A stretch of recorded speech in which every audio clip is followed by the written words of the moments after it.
What's going on, everybody? It's ETA Prime back here again. Today we're going to be taking another look at the AYA Neo Air. This is an awesome handheld from AYANEO, but this time we're actually going to be turning this into a full-fledged desktop PC, because in this video we're going to be testing this handheld out in docked mode. Now, first and foremost, this is meant to be a handheld gaming PC, but there's really nothing stopping us from connecting this to a larger display and using it as a full-fledged desktop. These x86 handhelds nowadays are offering a lot of power, and for some, they can get quite expensive. So I'm sure there's a lot of people out there that are kind of on the fence about picking one of these up. You know, you definitely want a handheld gaming PC, but you'd also like to use it as your everyday desktop, and that's exactly what we're going to be doing in this video. So if you're not familiar with the AYA Neo Air, this is a 6-core 12-thread Ryzen CPU. We've got two USB Type-C ports. These are full function 3.2 ports, and we can do display out. So this is exactly how we're going to be connecting it to a larger display, be it a monitor or a television. But before we get started here, I do want to give you a quick rundown on what I'm using for my accessories.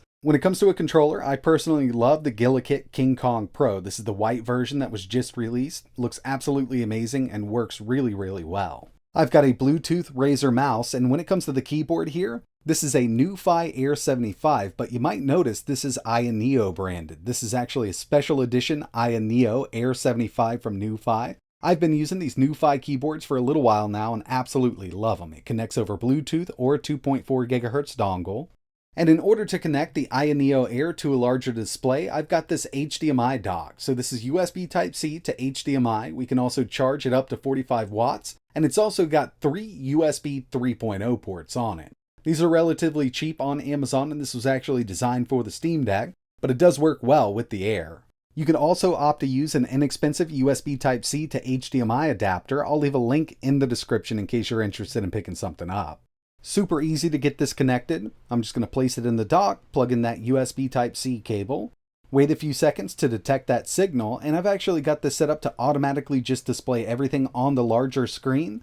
But there's several ways you can go about this. You could have it mirror the display so both of them are working, or you could use it as a secondary display. It's really up to you. But since I want to turn it into a desktop PC, this is how I have mine set up right now. And just in case you're interested in having both displays going, as you can see, it is working. One thing I actually really like about this NewFi keyboard is we do have that AYANEO button, and it does bring up AYA space. So from here, we can actually change the resolution, we can change the TDP and everything like that. We've even got a game launcher built in, but it's pretty cool to have the keyboard with that button ready to go. I'll give you a quick rundown on the specs of the Air. For the CPU, we've got the Ryzen 5 5560U, 6 cores, 12 threads, and it is based on Zen 3. We've also got 16 gigabytes of LPDDR4X RAM, and the built-in Radeon 6 graphics at 1600 MHz. And with those specs, it actually offers a really nice little desktop experience. With something like this, if you want to do some web browsing, some email checking, some document editing, you're not going to have any issues with it. We do have Wi-Fi 6 built in, so everything loads up really quickly. And if it came down to it, you could always get an Ethernet adapter. But yeah, I mean, it does offer plenty of power for a little desktop PC. Another thing I wanted to show off was a little bit of YouTube video playback. So this is only a 1080p monitor, but it will do 4K 60 out of that USB Type-C.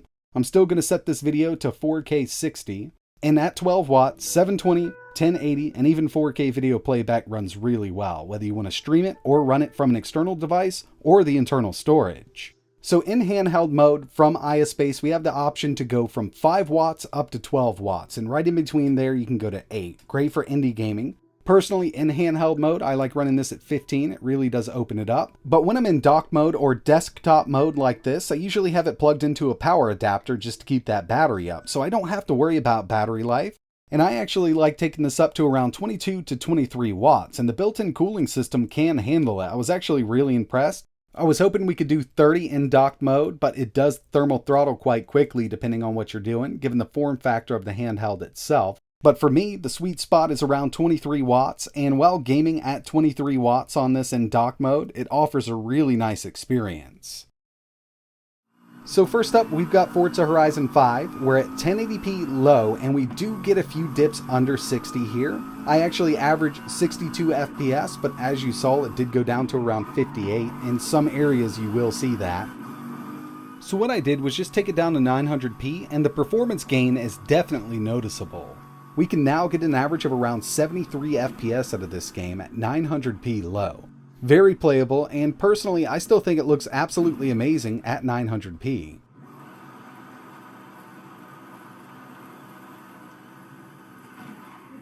Next on the list, we've got Marvel vs. Capcom Infinite. I'm at 1080p low settings, and we can get a constant 60 out of it. With these fighting games, you definitely want that constant 60. Another one I tested was Street Fighter V, and with that, we can actually do 1080p with a low-medium mix and just run it all day. You might notice that the air is kind of on its side right now, and that's because I did need to access that other USB Type-C port, because I've got a USB Type-C SSD here that has a lot of games installed on it. And of course, when it comes to indie games, you don't need to push this kind of power. I mean, it's going to handle most of the indie games that are on Steam right now. But, you know, unlocked with something like the Art of Rally at medium settings, 1080p, we're pulling 20 watts. And this will jump up to around 150 FPS, but with VSync on, we're only going to be pulling around 12 watts, even though I have it set up for around 23. Moving over to some harder to run AAA games, here we have God of War, 720p, FSR set to performance, and we're at original settings.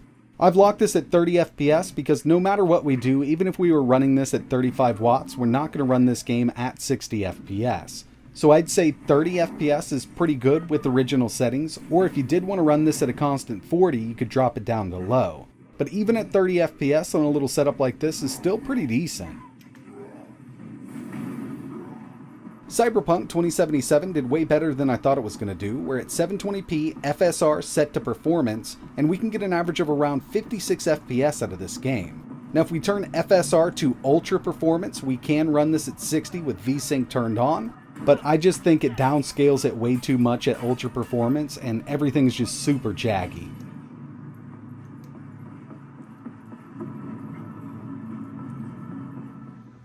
And you know I had to throw some OG Skyrim in here. We're at high settings, 1080p, looking really good here, playing at a constant 60.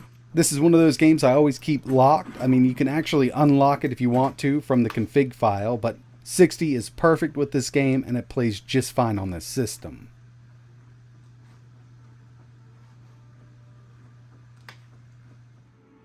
With Elden RIng at 720p low, we can average 41 FPS. Now, a lot of people have been playing this on the Steam Deck, and I haven't actually tested it in a little while, but last time I checked at 720p with the low settings, I was getting an average of around 47 FPS out of this game.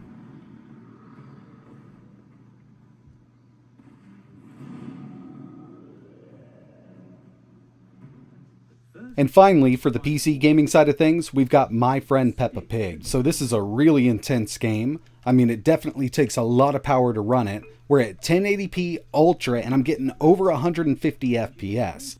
Last time I tried this on my main gaming rig, which has a 3080 Ti, I couldn't even run this at 5 FPS at 180p. So yeah, I mean, this thing is definitely pushing some power. In my opinion, this is kind of like Crysis was back in the day. If you can run My Friend Peppa Pig, then you've got a powerful little setup. And the final thing I wanted to show off here was a little bit of PS3 emulation at this higher wattage. This is a harder one to emulate. We've got Skate 3 here, and I'm using RPCS3. I did see a couple dips every once in a while, down to around 55, and I think we could fix that by taking the TDP up a little more. But as you can see, our CPU temperature is already almost at 86 degrees Celsius. So going up to around 26 watts on this would probably thermal throttle us, but I was kind of impressed to see this running at 20 watts this well. So yeah, the AYANEO Air can be turned into a full-fledged desktop, and I completely understand that first and foremost, this is a portable handheld gaming console. I know that, you know that, but there are some people out there that are going to put their money down on something like this, and they might not have extra to, pick up a laptop or a desktop. So yeah, I mean, the Air can be used just like this. Now, you don't need a super fancy keyboard or a super fancy controller or even a super fancy HDMI to USB Type-C dock to get this working. You can use what you got and maybe pick up a cheaper USB Type-C to HDMI dock and get this up and running on a bigger monitor. I've got a few suggestions and I'll leave some links in the description. But yeah, I mean, it definitely works out really well, and we don't have to worry about battery life because we're basically in docked mode, and we can take that TDP up and get a little better performance out of this system. So if you're interested in learning more about the Air, I will leave a link to the website and their Indiegogo in the description. I've also created a couple other videos. If you want to check those out, they'll be on screen right now. But that's going to wrap it up for this one. Like always, thanks for watching.